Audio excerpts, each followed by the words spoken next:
Assalamualaikum warahmatullahi wabarakatuh. Perkenalkan, nama saya Gita Farsya dari kelas 1C jurusan Teknologi Laboratorium Medis Poltekkes Kemenkes Banten. Di sini saya akan menjelaskan mengenai alat instrumentasi klinik yaitu Atomic Absorption Spectrophotometry dan Inductively Coupled Plasma. Yang pertama ada Atomic Absorption Spectrophotometry atau AAS.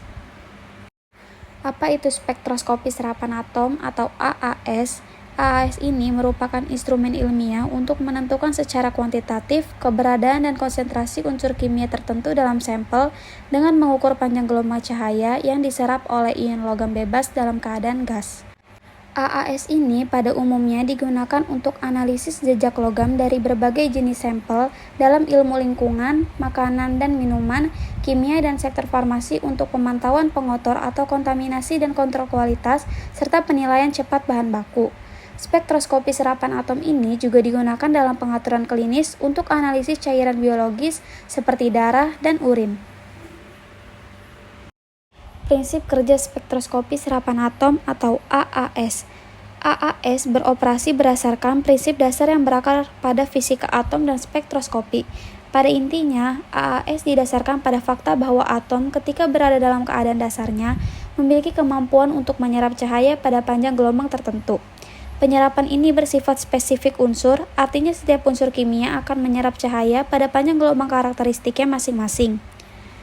Ketika sampel dimasukkan ke dalam AAS, sampel tersebut mengalami atomisasi, mengubah sampel menjadi atom bebas. Atom-atom ini kemudian disinari oleh sumber cahaya, biasanya berasal dari lampu katoda berongga. Sumber cahaya ini menghasilkan radiasi yang sesuai dengan panjang gelombang yang diserap oleh sampel yang diatomisasi. Saat atom menyerap cahaya ini, elektronnya bertransisi dari keadaan dasar ke keadaan tereksitasi dengan energi lebih tinggi. Energi yang diserap selama transisi ini secara langsung terikat pada struktur elektronik tertentu dari unsur yang bersangkutan, menjadikan penyerapan ini sebagai sifat khas dari masing-masing unsur. Bagian-bagian spektroskopi serapan atom atau AAS meliputi lampu katoda, atomizer, burner, monokromator, detektor, recorder, tabung gas, ducting, kompresor, dan buangan pada spektroskopi serapan atom. Namun di sini ada 4 komponen utama spektroskopi serapan atom. Yang pertama, sumber cahaya. Biasanya lampu katoda berongga yang memancarkan radiasi pada panjang gelombang tertentu. Yang kedua, sistem atomisasi. Sistem ini yang dapat berupa nyala api atau tungku grafit mengubah sampel menjadi atom bebas. Yang ketiga, monokromator. Diposisikan di antara sampel dan detektor. Monokromator menyaring panjang gelombang yang tidak diinginkan, memastikan bahwa hanya panjang gelombang tertentu yang mencapai detektor. Yang keempat, sistem deteksi. Sistem ini mengukur intensitas berkas cahaya dan menerjemahkannya menjadi data serapan. Selanjutnya, jenis-jenis spektroskopi serapan atom atau AAS. Yang pertama, spektroskopi serapan atom api atau FAAS. Dalam metode ini, larutan sampel dinebulasi dan dimasukkan ke dalam nyala api, di mana atom analit dilarutkan, diuapkan, dan diatomisasi. Yang kedua, spektroskopi serapan atom uap dingin atau CVAAS. CVAAS dirancang khusus untuk analisis merkuri, mengingat sifat uniknya. Dalam teknik ini, merkuri dalam sampel direduksi menjadi bentuk unsurnya, yang kemudian diuapkan pada suhu kamar. Yang ketiga, spektroskopi serapan atom penghasil hidrida atau HGAAS. HGAAS digunakan untuk analisis unsur-unsur yang membentuk hidrida yang mudah menguap, seperti arsenik, selenium, dan antimon. Yang terakhir, spektrometri serapan atom tungku grafit atau GFAAS. GFAAS juga dikenal sebagai elektrothermal AAS, menggunakan tungku grafit sebagai sumber atomisasi. Cara kerja spektroskopi serapan atom atau AAS yaitu adanya penyemprotan sampel berupa tetesan yang sangat halus ke dalam nyala api atau juga bisa berupa bantuan dari energi listrik. Jadi unsur logam yang dibakar menggunakan nyala api maupun menggunakan listrik akan memancarkan warna dan spektrum emisi yang khas yang menunjukkan logam tertentu. Selanjutnya terjadi penyerapan sumber radiasi di luar nyala oleh atom-atom netral dalam keadaan gas. Lalu atom netral tersebut akan menyerap radiasi elektromagnetik dari alat dan akan dideteksi oleh detektor dan divisualisasikan dalam bentuk spektrum dan absorbansi. Sumber kesalahan spektroskopi serapan atom atau AAS. Sumber kesalahan pengukuran yang dapat terjadi pada pengukuran menggunakan AAS dapat diprediksikan sebagai berikut. Yang pertama, kurang sempurnanya preparasi sampel, seperti proses destruksi yang kurang sempurna, tingkat keasaman sampel dan belangko tidak sama. Yang kedua, kesalahan matriks. Hal ini disebabkan adanya perbedaan matriks sampel dan matriks standar. Yang ketiga, aliran sampel pada burner tidak sama kecepatannya atau ada penyumbatan pada jalannya aliran sampel. Yang keempat, gangguan kimia berupa disosiasi tidak sempurna, ionisasi, dan terbentuknya senyawa refraktori. Selanjutnya, kelebihan dan kekurangan spektroskopi serapan atom atau AAS.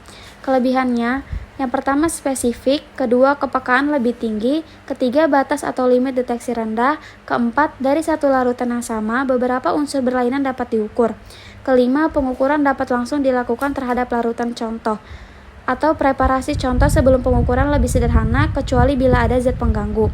Yang keenam, dapat diaplikasikan kepada banyak jenis unsur dalam banyak jenis contoh. Yang ketujuh, batas kadar-kadar yang dapat ditentukan amat luas atau mg per liter hingga persen. Lalu kekurangannya, yang pertama kurangnya fleksibilitas. Kebanyakan praktik AAS lebih diarahkan pada pengujian cairan daripada padatan.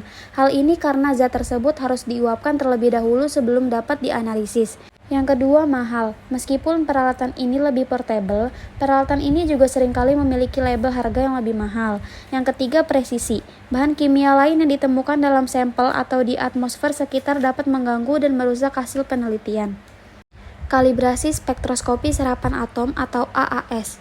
Pengkalibrasian AAS dikerjakan dengan menggunakan larutan standar yang memiliki konsentrasi yang telah diketahui. Umumnya, prosedurnya mencakup pembuatan kurva kalibrasi menggunakan metode grafik konvensional yang mengikuti prinsip hukum Lambert-Beer. Selain itu, dalam pengkalibrasian juga dilakukan penentuan sensitivitas, ketepatan pengukuran, serta penanganan interferensi. Selanjutnya ada alat Inductively Coupled Plasma atau ICP. Apa itu Inductively Coupled Plasma atau ICP? ICP adalah alat untuk mengukur kandungan unsur-unsur logam dalam contoh sampel dengan menggunakan plasma sebagai sumber energi. Setiap atom mempunyai beberapa kemungkinan tingkat energi. Inductively Coupled Plasma atau ICP menggunakan metode spektrofotometer emisi, yaitu metode analisis yang didasarkan pada pengukuran intensitas emisi pada panjang gelombang yang khas untuk setiap unsur. Bahan yang akan dianalisis untuk alat ICP ini harus berwujud larutan yang homogen. Selanjutnya, prinsip kerja Inductively Coupled Plasma atau ICP. Prinsip utama dari ICP adalah mendapatkan unsur-unsur yang memancarkan karakteristik cahaya pada panjang gelombang yang bisa diukur. ICP perangkat keras dirancang untuk menghasilkan plasma yang mana atom dalam berbentuk gas hadir dalam keadaan trionisasi. Susunan dasar dari ICP adalah terdiri dari 3 tabung terbuat dari silika. Tabung ini yaitu term outer loop, intermediate loop, dan inner loop yang bersama menyusun obor ICP. Obor diposisikan dalam water cooled coil dari suatu frekuensi radio generator. Gas dialirkan dalam obor, frekuensi radio bidang diaktifkan, dan gas di daerah coil dibuat secara elektris. Urutan peristiwa ini membentuk plasma. Pembentukan plasma bergantung pada cukup kuatnya intensitas medan magnet dan pola arus gas mengikuti pola putaran simetris tertentu. Plasma dijaga dengan induksi dari pengaliran gas. Bagian-bagian Inductively Coupled Plasma atau ICP. Yang pertama, plasma, sebuah gas terionisasi ketika obor dinyalakan medan magnet yang kuat. Yang kedua, medan magnet, merupakan medan vektor yang dapat memberikan suatu gaya magnet pada muatan listrik bergerak dan pada dipol magnetik. Yang ketiga, pompa peristaltik adalah jenis pompa perpindahan positif digunakan untuk memompa berbagai cairan. Yang keempat, nebulizer berfungsi untuk mengubah cairan sampel menjadi aerosol. Yang kelima, spray chamber berfungsi untuk mentransportasikan aerosol ke plasma. Yang keenam, RF generator adalah alat yang menyediakan tegangan untuk menyalakan plasma dengan argon sebagai sumber gasnya. Yang ketujuh, difraksi Kisi, komponen optik dengan pola yang teratur yang terbagi menjadi beberapa sinar cahaya di perjalanan di arah yang berbeda, di mana ia dipisahkan menjadi komponen-komponen radiasi dalam spektrometer optik. Yang kedelapan, photomultiplier, sebuah tabung vakum dan lebih khusus lagi phototubes, di mana alat ini sangat sensitif terhadap detektor cahaya dalam bentuk sinar ultraviolet, cahaya tampak, dan inframerah. Selanjutnya, skema kerja Inductively Coupled Plasma atau ICP. Sampel dimasukkan dalam sistem pengenalan, kemudian oleh sistem diubah menjadi titik-titik air kecil seperti embun. Lalu, obor plasma membatasi plasma dengan garis tengah sekitar 18 mm. Atom dan ion dalam plasma tereksitasi dan memancarkan cahaya. Lalu, gas yang digunakan pada plasma adalah gas argon serta generator frekuensi radio 40,68 Hz. Lalu, atom atau ion yang tereksitasi kemudian memancarkan sinar pada panjang gelombang tertentu sesuai komposisi sampel. Kemudian, sinar dideteksi dengan sistem deteksi monokromator berurutan dengan range panjang gelombang 160 sampai 800 Nm. Selanjutnya, spektrum dibuat dengan menggunakan komputer. Kelebihan dan kekurangan Inductively Coupled Plasma atau ICP. Kelebihannya yaitu sensitivitas panjang gelombang bervariasi untuk setiap penentuan unsur, dapat digunakan untuk konsentrasi yang bervariasi, tidak memerlukan sampel yang banyak, limit deteksi rendah untuk elemen dengan jumlah 1-100 gram per liter, sensitivitas tinggi, memperoleh informasi isotop pada elemen ditentukan. Lalu kekurangannya yang pertama, gangguan isobarik diproduksi oleh spesies poliatom timbul dari gas plasma dan atmosfer. Yang kedua, isotop argon, oksigen, nitrogen, dan hidrogen dapat menggabungkan diri mereka sendiri atau unsur lain menghasilkan penggunaan isobarik. Yang ketiga, unsur-unsur yang tidak stabil terus memerlukan fasilitas khusus dalam penanganan radioaktif. Yang keempat, menganalisis unsur halogen memerlukan optik khusus untuk transmisi dari panjang gelombang. Selanjutnya, kalibrasi Inductively Coupled Plasma atau ICP. Yang pertama, persiapan standar. Persiapkan larutan standar dengan konsentrasi yang diketahui untuk setiap unsur yang akan dikalibrasi. Yang kedua, pengaturan instrumen. Atur parameter instrumen ICP, termasuk arus plasma, aliran gas, dan detektor sesuai dengan petunjuk produsen. Yang ketiga, kalibrasi detektor. Lakukan kalibrasi detektor menggunakan larutan standar untuk setiap unsur yang akan dianalisis. Yang keempat, verifikasi kinerja. Verifikasi kembali kinerja instrumen dengan menggunakan larutan standar untuk memastikan hasil kalibrasi akurat.